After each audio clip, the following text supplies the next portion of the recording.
song Beneath the Willow. In a small countryside village nestled between golden fields and ancient trees, there lived a quiet girl named Alara. She had always been drawn to the peacefulness of nature, and her favorite place was the old willow tree by the riverbank. Every afternoon, she would bring her notebook and write poetry, letting her thoughts drift with the gentle current. Alara believed in love, though she had never experienced it herself. Her heart was filled with dreams shaped by old songs and fairy tales, but she kept them to herself, hidden between the pages of her poems. One day, a young man named Aiden arrived in the village. He was a traveling musician, looking for inspiration and a quiet place to rest.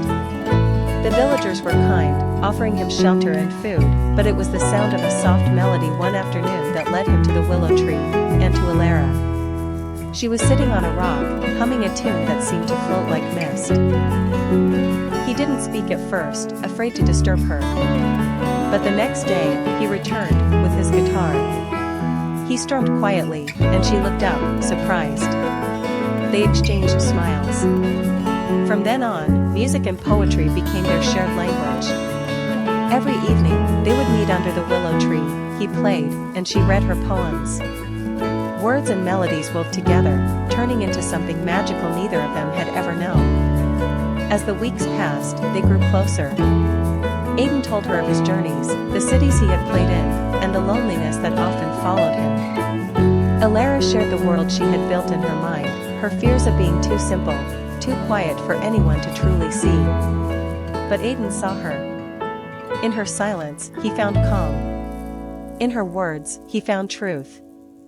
And Alara, for the first time, allowed someone into the hidden corners of her heart. One rainy evening, as they took shelter beneath the willow tree, Aiden reached into his coat and pulled out a small notebook. Inside were songs.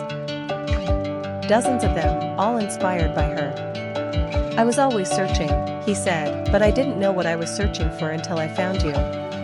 Tears filled Alara's eyes, and with a trembling voice, she whispered, "Stay."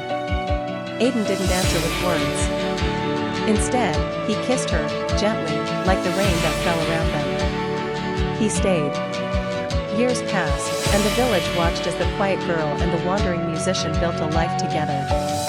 They married beneath the willow tree, surrounded by laughter and music.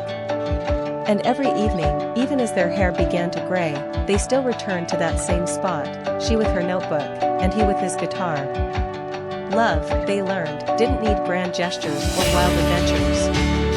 Sometimes, it was simply a song beneath a willow, shared between two souls who finally found home in each other.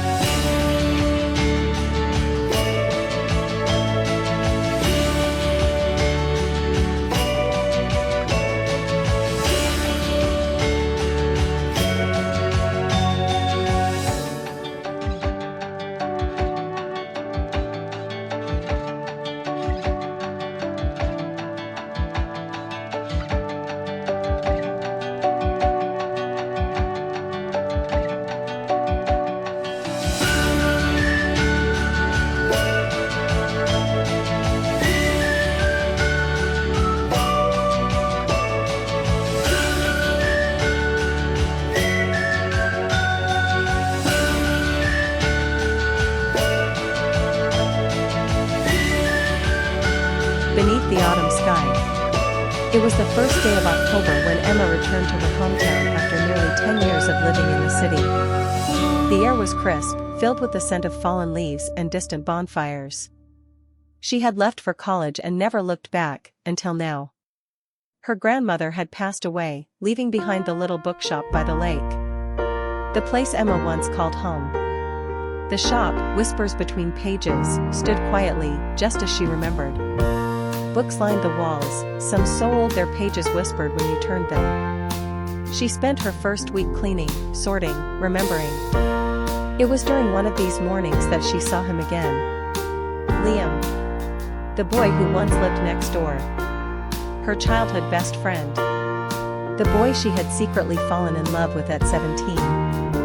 He stood in the doorway, taller now, with a kind of calmness in his eyes that hadn't been there before. Time had changed him, but his smile, still lopsided and genuine, had stayed the same. "You're back," he said, a little surprised. "I am," she smiled, heart thudding. From that moment, their paths began to cross again. Liam had taken over his father's carpentry business and often came by to help with the bookshop repairs. They talked, laughed, and slipped easily into old rhythms, until it felt like time had folded back on itself. One rainy afternoon, as thunder rolled gently across the hills, Emma found an old letter hidden behind a bookshelf. It was addressed to her, written in familiar handwriting. It was from Liam, dated the week she left for college. "Emma," it read. "If you're reading this, it means I never had the courage to give it to you.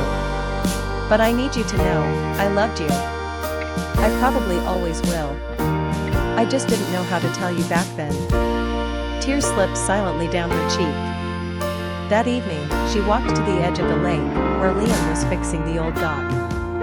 The sky was streaked with orange and purple, the air still damp with rain. She handed him the letter. He read it slowly, then looked up at her, eyes wide. "You found it?" "I did. I didn't think you'd ever see it." "And if I had?" she asked, her voice barely above a whisper. He stepped closer. "I would have told you that nothing's changed." Neither of them spoke for a while.